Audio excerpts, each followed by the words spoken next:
Okay, so let's talk about properties of quadratics. We just finished graphing a whole bunch of different second degree equations. And if a number invades a space of x, we know that it moves it left or right. If it's outside of the x, we know it moves it up or down. Now, if a number is in front of the x squared, that tells me either a stretch or a compression, or if it's reflected about the x-axis, right? Okay, so this is a generic form of a quadratic equation. Notice I have a number invading the space of x with the square. I have a number outside of x. And then I've got the number in front of x that's going to tell me the stretch or the compression or the flipping. So this general format gives me the information I need. So here's the deal. Let's go through the information. Remember, one of the pieces of information we could identify was the vertex. Now, the vertex, the x value, comes from that parenthesis, correct? So you need to remember, what are you going to plug in for x that will make this parenthesis equal to 0? Good, a positive h, because a positive h minus h is 0, isn't it? Squared gives me 0, yes? 0 times a is 0, plus k. So there's my vertex. Now remember, if the sign in front of the parentheses is positive, in other words, if this number in front of the parenthesis is positive, and positive means it's greater than 0, right? Then this parabola will face up, won't it? And if the number in front of that parenthesis is less than 0, which means it is negative, it will face down. Now, here's the deal. This is some of the information we picked out. And yes, we talked about the vertex and, we talked about the domain and we talked about the range also. There's a couple of new pieces of information that I want us to look at. So, I'd like you to picture, and I'll draw a parabola going up. Now, question. Does this parabola ever stop, or does it just keep on going up? It'll just keep going up, correct? There's no top to it, so to speak. It never stops. But do you notice there's a bottom? It will bottom out somewhere, won't it? Right? It stops at the bottom somewhere, doesn't it? Okay. So, since it literally will bottom out, would I be able to identify a minimum value or a maximum value? Good, a minimum, because if it's at the bottom, there's a minimum value, right? So when it faces up, you'll be able to identify a minimum value. Now, help me out a second. What's at the bottom of this parabola? Good, some of you remember from what we looked at, the vertex, correct? And the vertex in general is h comma k, isn't it? Now, here's the thing. If I'm talking about this topping out or bottoming out, I'm going in this direction, aren't I? I'm going in the up-down direction, aren't I? If I'm going in the up-down direction, is that an x direction or a y direction? Good, that's a y direction, which means the minimum value I'm talking about is a y value. And in this case, at the bottom, the vertex, the y value has no choice. The y value is equal to, good, k, because that's at the bottom, and that's the y value at the bottom of this vertex. Got it? Okay. Now, let's talk about a parabola that faces down. Answer me this. This keeps on going down, doesn't it? Does it ever stop going down? Is there ever like a bottom to it? No, because it keeps on going forever, doesn't it? But it does stop somewhere at the top here, right? This does top out, doesn't it? Okay, so since it tops out, can I identify a minimum value or a maximum value? Good, a maximum value because there's a top to it, so to speak. There's a highest point to it, so to speak. Whereas this one has a lowest point. So let's look at this one facing down. It has a highest point, doesn't it? It tops out, doesn't it? Okay, so same question. What is at the top of this thing? Good, we got the vertex again at the top. And the vertex is h comma k, isn't it? So, same question. Since it's topping out, I'm looking at topping out and bottoming out, I'm going in this direction, aren't I? Which variable is that representing? Again, it's a y direction because I'm talking about up and I'm talking about down. Now at the top of this is the vertex, and there is a y value at the top, isn't there? Yep, that is that k again. Are you with me? Okay. Now, there is also something that we haven't spoken about yet, known as the axis of symmetry. Now, some authors call it the axis of symmetry. Some authors call it the line of symmetry. It doesn't really matter what you call it, axis or line, because it means the same thing. So here's something I'd like you to notice, and it doesn't matter which one of these parabolas I look at. If I take this parabola and fold it in half, it will mirror itself, won't it? So if I literally take a line and draw it right down the middle and fold it in half, this parabola will mirror itself, won't it? It'll fold right along itself. Is that agreed? Okay. So lines that go up and down like this, they start with which variable? Yeah, they start with x. And if you forgot why they start with x, here's the x-axis. A line going up and down crosses the x-axis. That's why it's an x-equal line. And you notice it cuts through the middle of the parabola, doesn't it? Which means it cuts right through that vertex. And in this case, either case, x doesn't have a choice. If it cuts through the vertex, then x must equal h. Are you with me? Cool. Loving it. Hang in there. We got some examples to work on. Okay, so let's take a look at this problem. The directions say to identify the pertinent information. And you're like, what does that mean? They want the important information. Notice the function they gave me has a square in it, which means this would be the graph of a parabola, right? Now, based upon the last lecture we did, and what I just spoke about a couple of minutes ago, is this function in the correct format to easily identify the vertex and then everything else that goes along with it? No, it's not. I need to put this in standard form. Now, the way you put this in standard form uses a process that we've already spoken about, completing the square. So to put this in the right format, I need to complete the square. So, remember the deal about completing the square. I can't have a third number here, and the number in front of x squared needs to be a 1. So gratefully, the number in front of x squared is already a 1, but I have a third number and I can't have it there. So I need to get rid of it. So to get rid of this plus 9, you are going to, excellent, subtract 9 from both sides. By the way, there's nothing that says let f of x equal 0. You must leave it as f of x. So don't try to get cute, so to speak, and get rid of it. Your brain may not like it, but it has to stay. So my next line looks like,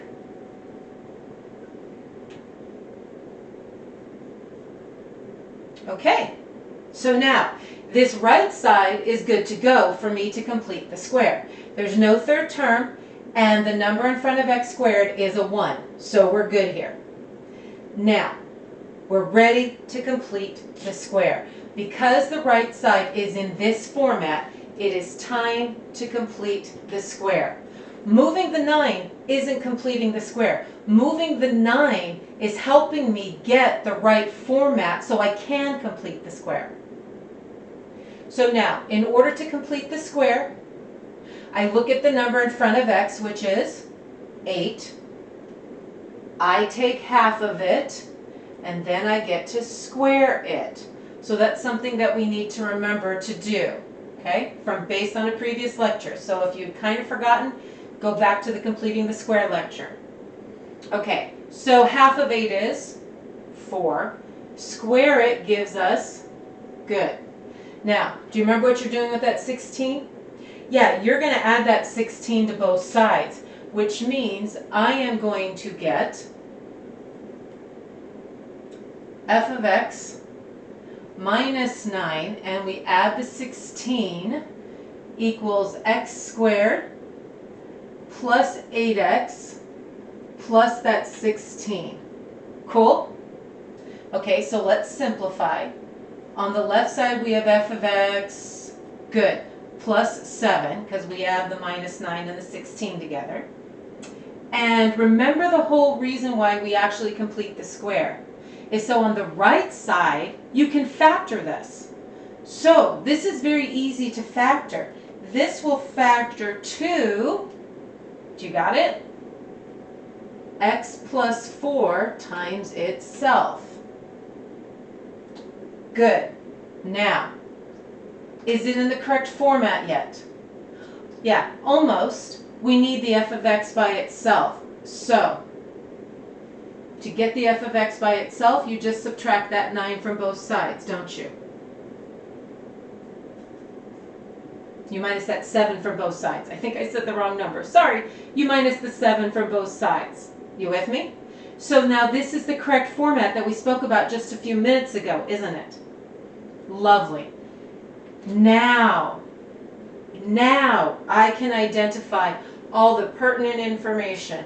I can identify my vertex first off, which will be, good, a -4 and a -7. Because this tells me it moves left 4, this tells me it moves down 7, doesn't it? Okay? You can even state the domain. The domain would be, good, -infinity to +infinity, right? Okay. In order to determine the range, I need to know if this parabola is going to go up or if this parabola is going to go down. So, which way does this face? Faces, good. There's a positive in front of here, which means this faces up. Which means I know that this parabola is going to have a minimum or a maximum. Good, a minimum value.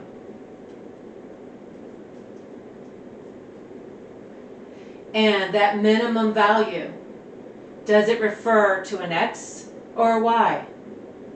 Good, it refers to a y. Because remember, if we're saying topping out or bottoming out, I have a parabola that's facing up, right? I have a parabola facing up. The vertex is -4, -7.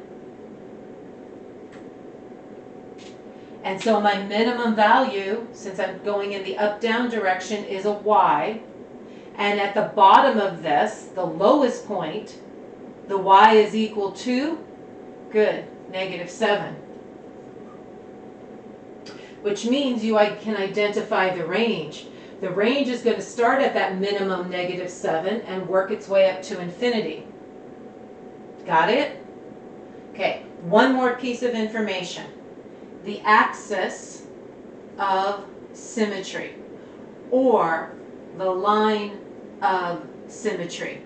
So we usually abbreviate it because sometimes we get lazy, we don't want to write it all out. So remember, the line of symmetry or axis of symmetry cuts your parabola in half.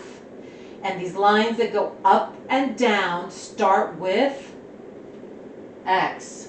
And in this case, since it cuts right through the middle of the parabola, it's also cutting through the vertex, which means x doesn't have a choice. X must be equal to, that's right, -4.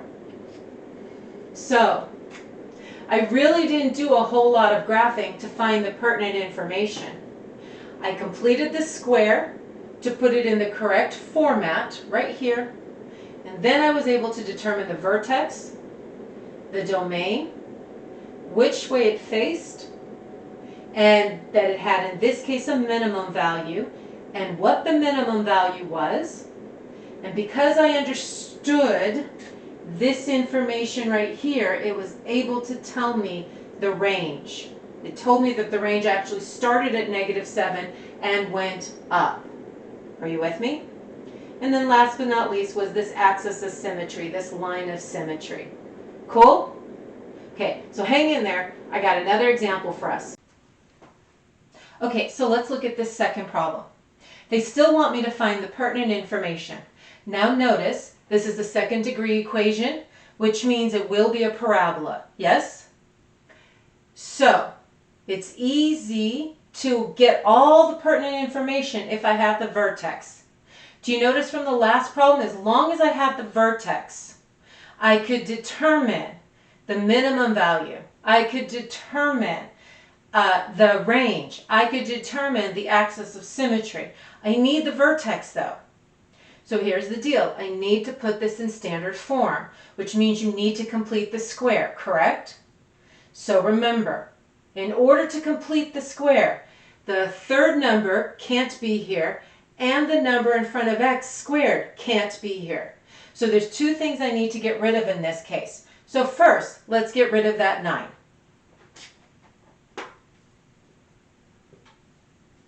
Remember, the f of x stays. There's nothing that tells me it's equal to 0, so it must stay.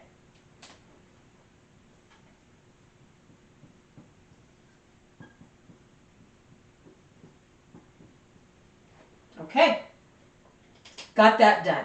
So third, whoops, forgot the x on the 12. So third number, gone. Now I'm not allowed to have this number in front of the x squared, which means to get rid of it, you're going to have to, excellent, you're going to have to divide.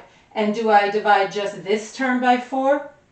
Nope, I divide the entire side, which means this term also gets divided by 4. But if you do it to one side, you do it to the other, correct? And on this left side, you've got 2 terms, which means both of these must be divided by 4. With me?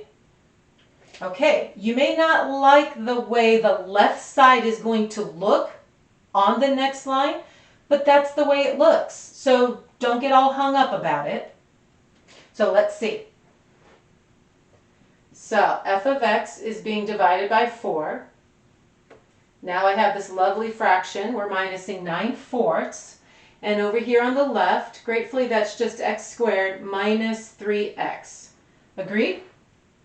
Okay, so now the right side is exactly what it needs to be in order for us to complete the square. There's no third term, and the number in front of x squared is a 1. Got it? Okay, so now I'm ready to complete the square. Now we can complete the square. So at this point, we're completing the square.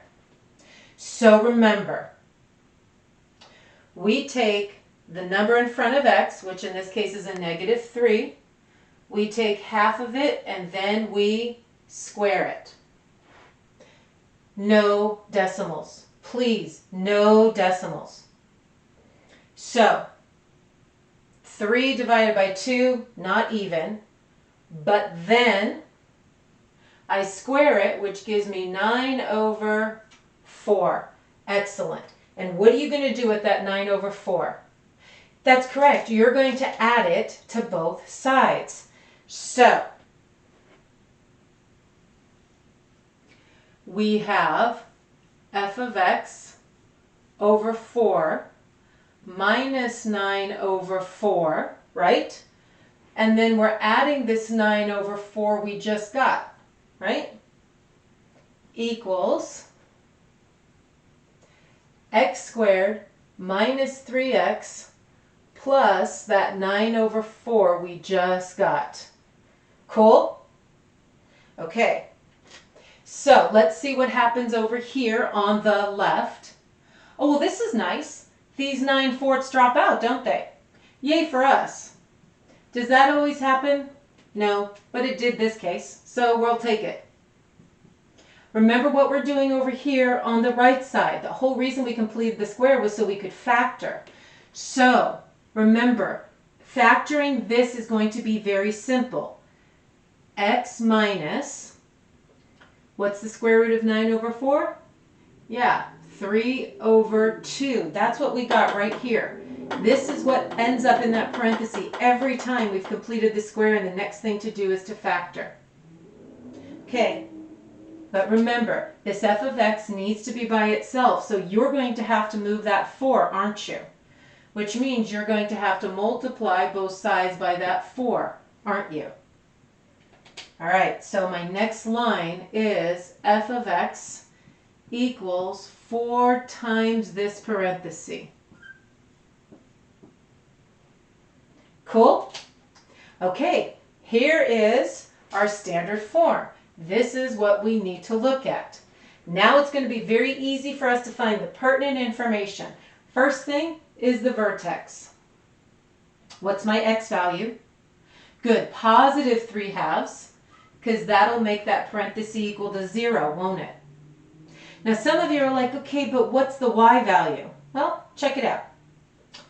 Plug in this 3/2. 3/2 minus 3/2, good, 0.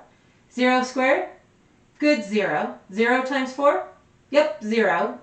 And that's it. So be it. Easy to identify the domain. Our domain is, for a parabola, always negative infinity to positive infinity. But remember, to determine the range, you've got to know which direction this is facing. And since this is a positive in front of the 4, we know that it faces up. And because it faces up, what do we have? A minimum or a maximum? And if you're like, I'm not sure, draw it. This is facing up. Can you identify the lowest point or the highest point?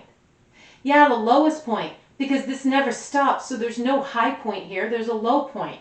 So that means we have a minimum. And the minimum is going to be a y value, correct, because we're talking high point, low point, high and low, that's the y direction. And in this case, remember, at the bottom is your vertex. And in this case, the y value is, yep, 0.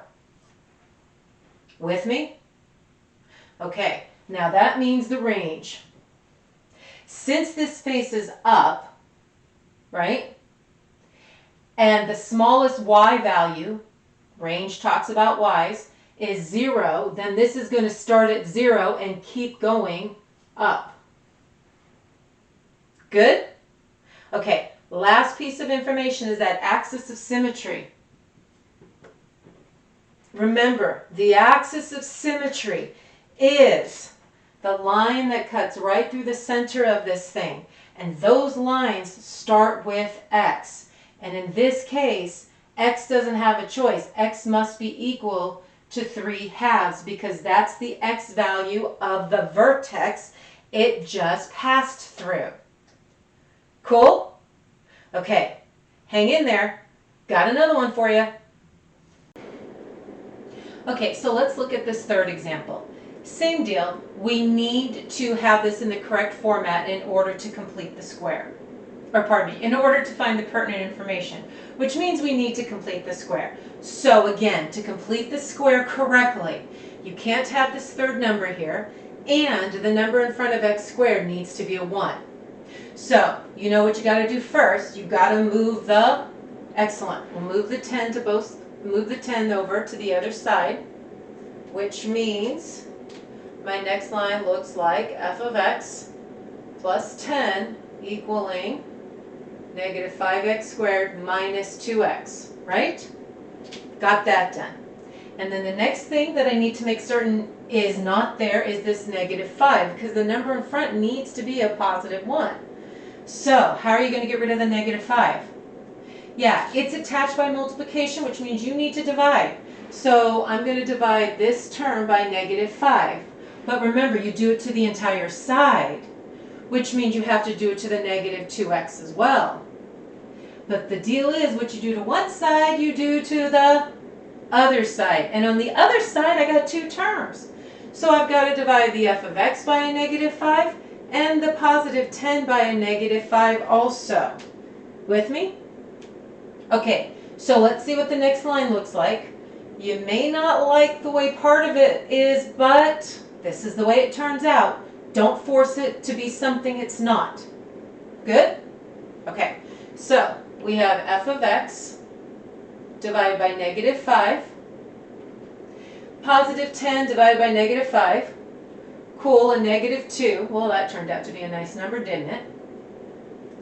This will give me a positive x squared, And negative divided by negative is?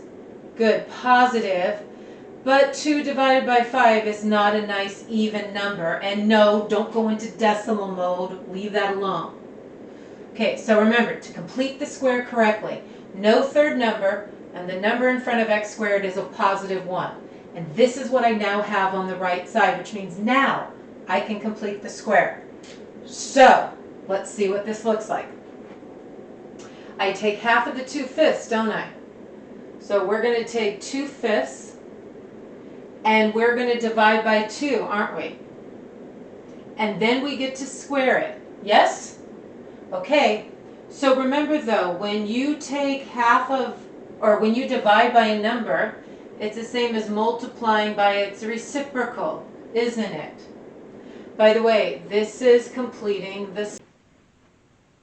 Okay, so we get to multiply these two fractions, don't we? So do you notice the 2's will drop out? And you are left with 1/5 being squared, which means when you square it, you get 1 over 25, don't you? This is the fraction I'm going to have to add to both sides. So let's see what the next line looks like. We still have f of x over -5, minusing the 2, and now we get to add 1 over 25 to it. And on the other side, we have x squared plus 2 over 5x, and we get to add the 1 over 25 to that side also. With me? What you do to one side, you do to the other. So, here's the f of x over -5. And now you need to add these two. You need to add the -2 and the 1 over 25, don't you? Okay, so you need to find the common denominator. So I'm going to let you find that. But I get -49 over 25 when I add those two together. Remember, common denominator. Make the 1 into a 25. That'll be a -50. Gives me the -49 over 25. On the other side, remember the reason we completed the square here is so we could do what? That's right, we could factor. And remember, this factors very easily because now I've got this as a perfect square, which means we're going to have x plus, yeah, the square root is 1/5.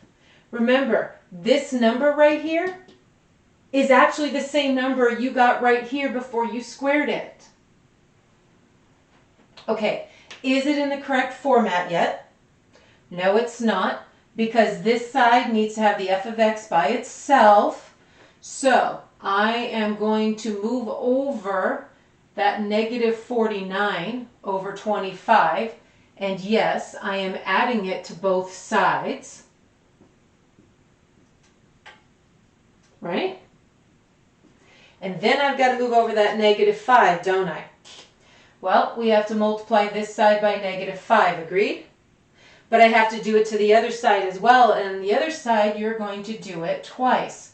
Once to the parentheses and once to this lovely little fraction over here.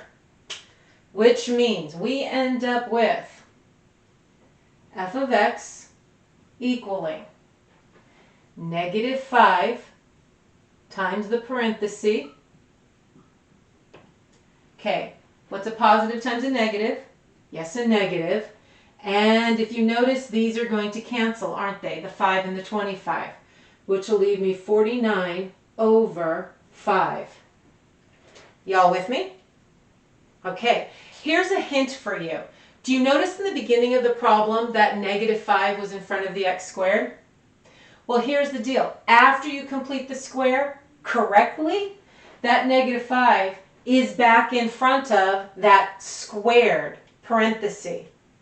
Once the lead coefficient, always the lead coefficient. Remember that. Once the lead, always the lead. That -5 was there in the beginning. It better be here at the end, because that negative in front of the x squared tells me that this parabola is going to face which direction? Yeah, down. And if it doesn't pop back up here at the end, then I don't have a down-facing parabola. Got it? Okay. So now, I need to clear myself a little bit of board space. Why? Because we still need room to find the pertinent information, or at least write down the pertinent information. So, as I'm erasing, let's talk again a little bit. Do you agree that this would be a parabola facing down? Good. Why again? That's right, there's a negative in front of the x squared. So since it's facing down, would you be able to have or identify a minimum value or a maximum value? That's right, since it faces down, it's got a highest point, doesn't it? Which means that's a maximum value you will be able to identify. Are you guys with me? Okay, so here's the cool thing. You don't need to put it in standard form to know this will face down and that you will have a maximum value. Those are two pieces of information that you can identify without putting it in standard form. But you need it in standard form so you can find the vertex. All right, so here we go. I've got myself some space, the vertex. Yeah, the x value comes from the parenthesis, so what's the number? Good, -1/5. And the y value? Yep, will be -49/5. And remember how you're going to double check that. Take this -1/5 and plug it in. What's -1/5 plus 1/5? Good, 0. What's 0 squared? Good, 0. 0 times -5? 0. Minus 49/5? -49/5. Good. Our domain is still all real numbers. Nothing's changed. Now remember though, to find the range, you need to know which way this thing faces. And we've already spoken about that. It faces down. And because it faces down, we told ourselves we could find a maximum value. And the maximum value is a y value. And in this case, y will equal, good, -49/5. Excellent.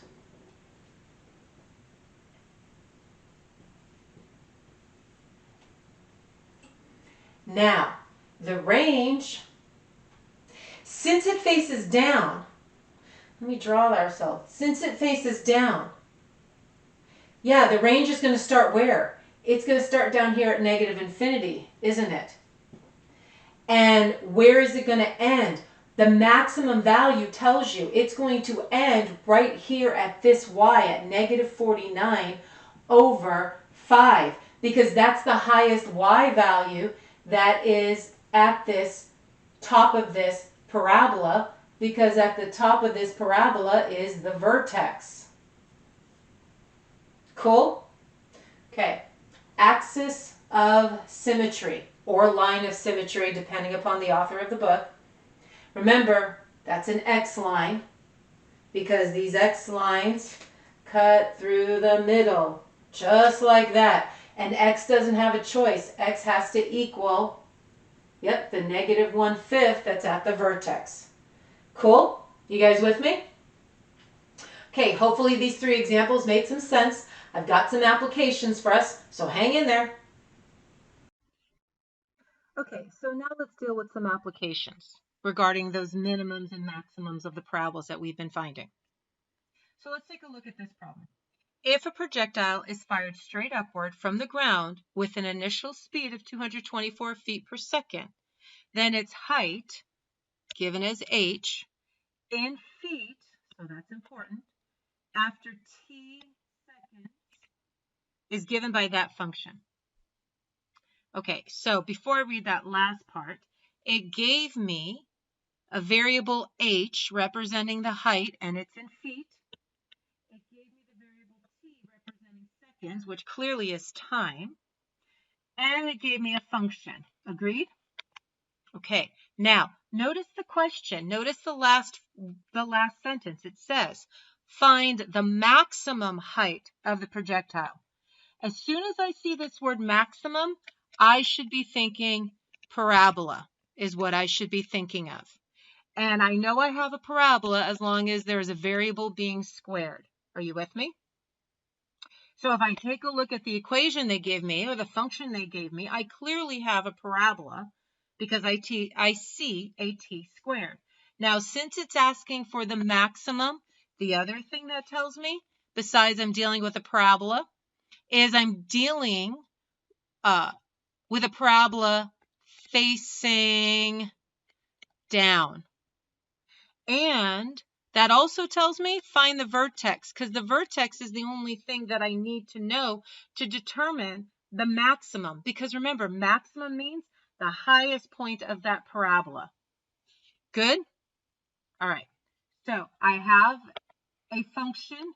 There's a negative in front of the squared variable. That tells me that I have a parabola facing down, which means find me the vertex. So let's move on to the next page so we have a little bit more space to work. Okay, so we had f of t equaled negative 16 t squared plus 224t. All right, make sure we got that copied correctly. We do. Now, they said find the max. That implies a parabola facing down. And in order to find the correct max, I need to find the vertex. Okay, so I need this to be in standard form. So, is it in standard form? Nope, because remember, standard form says no third term, and I don't have a third term, which is good, but I also can't have, standard form says I need that parentheses squared, right? Which I don't have. So I'm going to have to put it in standard form, which means you're going to have to complete the square, which means no third term, and the lead coefficient needs to be a 1. So let's check this out. Let me go ahead and rewrite our function that we're going to have to work with. Gratefully, there's no third term, but there is that 16t squared, which means that 16t squared needs to go, which means we need to divide everything by that negative 16. Y'all with me? Okay, so let's see what our next line is going to look like. Clearly, I have f of t divided by the negative 16. Remember, you cannot assume that f of t is equal to 0. So don't do it. This is going to be a positive t squared. This will be, and when you do your division, negative 14t. Are you with me? Okay, so now that we've got this, it's time to complete the square. So, complete the square. Why? Because I have no third term, and my lead coefficient is a 1, which means to complete the square, I take a number in front of t, I take half of it, and then I get to square it. You with me? Okay, which gives me negative 7 squared, which gives me a positive 49. Cool? All right, so let us move over here where we've got more room. So I have f of t divided by negative 16. I'm just going to leave myself a little bit of room. I wanted to rewrite this problem. So we get to now add that 49 to both sides. On the left side, there's not a whole lot that I can do. I can't add or subtract anything because clearly nothing is the same. But on the right side, remember, the whole reason you complete the square is so that this will factor very easily. And gratefully it does. It factors to t minus 7 times itself. Now remember, standard form says that f of t must be by itself. So let's move that 49 over first. Whoop, that's a minus sign. And we're going to subtract the 49, aren't we? Okay. And then we have to get that negative 16 to the other side, correct? And in order to do it, you're going to have to multiply by a negative 16 on both sides, aren't you? Okay, so we end up with f of t equaling negative 16, and in the parentheses, t minus 7 squared. In this case, negative times negative is positive, and I ended up with a positive 784. Cool? Okay, so remember, the whole reason we did this was to put this particular function in standard form. Why? Because we wanted to find the vertex. So in our case, the vertex will be 7, 784. Now, there was a story behind this, so we need to make certain and understand what the vertex is telling me. The 7 came from inside the parenthesis, yes? What variable did it represent? Good, it represented t, and in our story, t was time. So in this case, we have 7 seconds. Now, one thing I believe I wrote incorrectly, which is very easy to fix, so I'm going to go back and fix it. You guys didn't tell me I wrote it incorrectly. I'm so used to writing f of t, like most of us, but this was supposed to be h of t. Why h? Because they told me that was the height, and I wrote that incorrectly to start with. Okay, so now, this second number, let's look. 7 minus 7, right, is 0. Squared is still 0. Times a negative 16 is still 0. So I end up with h equaling 784. H was my height, wasn't it? And my height was in feet. So their question was, find the maximum height of the projectile. So your answer will be 784 feet. Good? Okay, let's look at another one. The cost C in dollars of manufacturing X bicycles at a production plant is given by that function below. Now they give me parts A and B, and I really don't care about them yet till I understand the little blurb we just read. So I know the cost is C and it's in dollars. X represents the number of bicycles, and here is my function that I'm talking about, right? Notice it's a second degree equation. So you're dealing with excellent, you're dealing with a parabola, even though they haven't said anything about a parabola, right? So part A says, find the number of bicycles that must be manufactured to minimize the cost.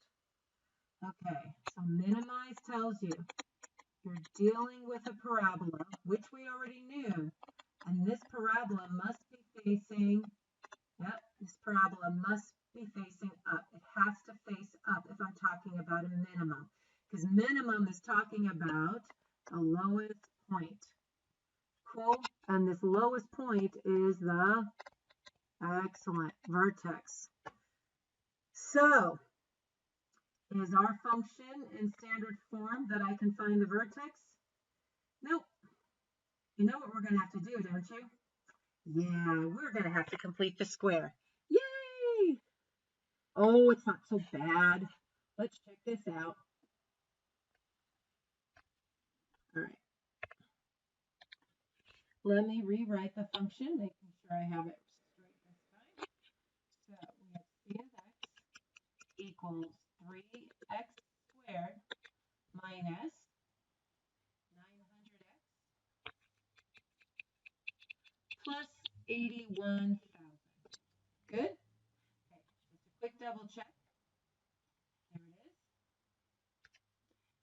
And we said we are going to have to, or let me back up before I say that. So we're dealing with a parabola, right? They said find the min, which means deal with a parabola that faces up, which means I have to find the vertex, which means it's got to be in standard form. And since it's not, we have to complete the square. Cool? Okay, so here's the deal. Here is our function. And the first thing we notice is that the third term can't be there. So we've got to subtract it away.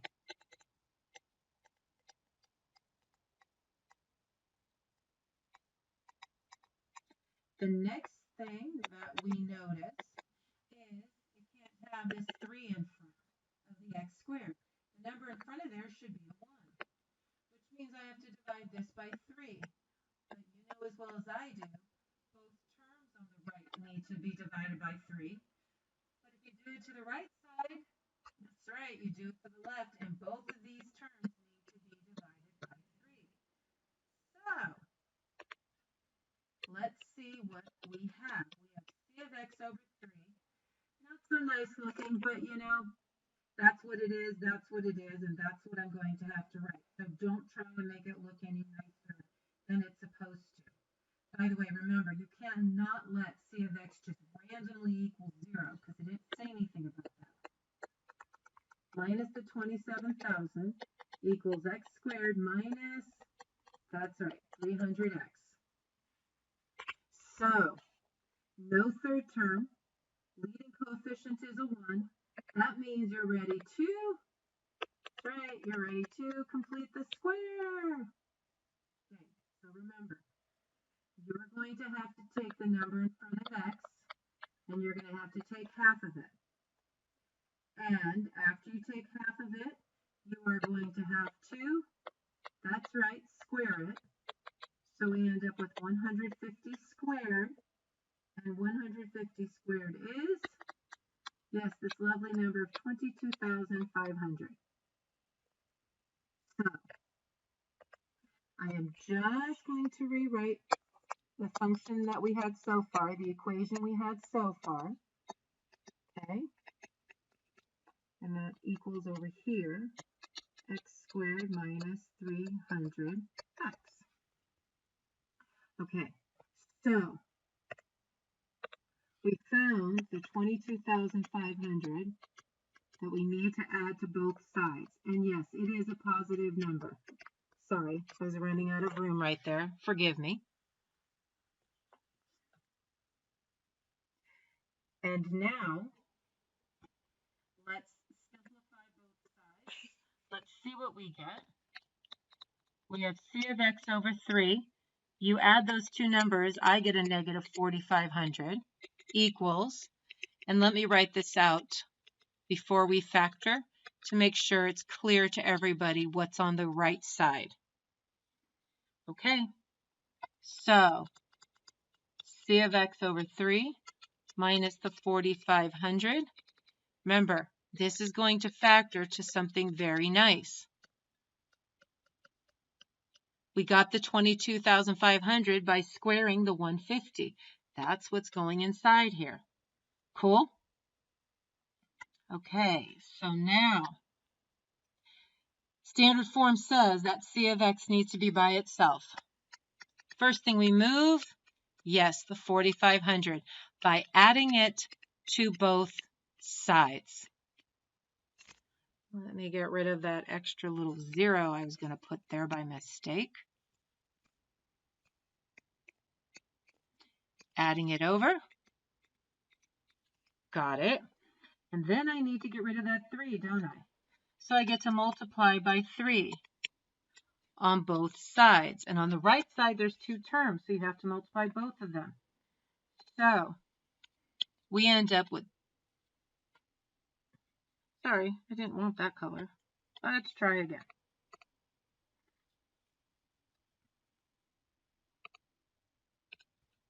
So we end up with C of X equaling 3 times this parenthesis, correct? Plus, what did you get? I know what I got. Good, plus 13,500. Cool? Okay. I am going to transfer this equation that we just got to the next page so we can see it a little bit clearer. So we have C of X equal to 3 times the parentheses x minus 150 squared plus 13,500. Let's just do a quick double check. Yes, we have that straight. Now remember, the whole reason we did this was to find the vertex. And my vertex will be 150, comma, 13,500, isn't it? This is part of the story, though, and we need to understand the story. The X in the story stood for, this was the number of bicycles. So we know we have 150 bicycles. This 13,500, that's representing your cost. That's the Y value. Your Y is the cost. So my cost is $13,500. By the way, though, notice in front of here is a plus sign, isn't it? Which means it's not just a cost, it's the, that's right, it's the minimum cost. So part A wanted to know the number of bicycles that must be manufactured to minimize the cost. Our answer to part A would be 150 bicycles. Part B wants to know the minimum cost. Our minimum cost is going to be $13,500. Cool? Does this make sense? Okay, hope this helped. Catch you on the flip side.